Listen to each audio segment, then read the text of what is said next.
Yleislokka. Ylikomisario Jari Taponen Helsingin poliisista, hei. Moi. Sä oot ilmoittanut mielenosoituksen Rautatietorille.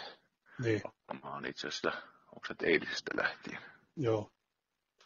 Joo, onko sä Helsingissä vai Oulussa tällä hetkellä?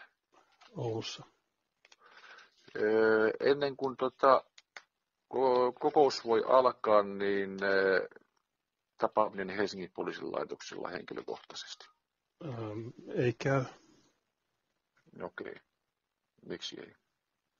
Mihin lakiin tuo sun juttu perustuu? Siihen, että me neuvottelen tuon järjestäjän kanssa, kokoontumislaki. No sä voit neuvotella puhelimitse, mutta mulla ei oikein mitään asiaa sulla. Okei. Selvä.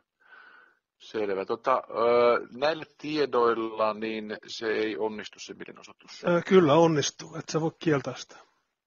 Poliisi ei voi kieltää mielenosoitusta.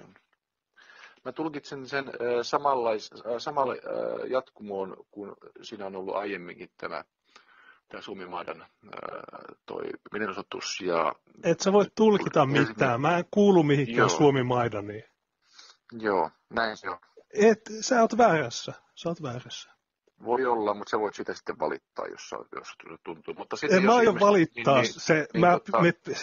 Se mielenosoitus on nyt ilmoitettu, joten se on joo, me tullaan poistamaan se siitä. Eli se et sä voi poistaa mitään. Juuri näin, ja se on kokoontumislakiin perustuu. Jos haluat neuvotella sen tarkemmin, niin tulet käymään täällä. Mä en neuvottele mistään. Hei, se mielenosoitus on nyt ilmoitettu, joten se on laillinen, joten voit lopettaa tuon vainoamisen. Selvä. Okei, kiitoksia, mutta mä oon nyt sulle ilmoittanut tämän asian. Ei se käy. Ei, mä teen uuden ilmoituksen. Ei, haista vittu.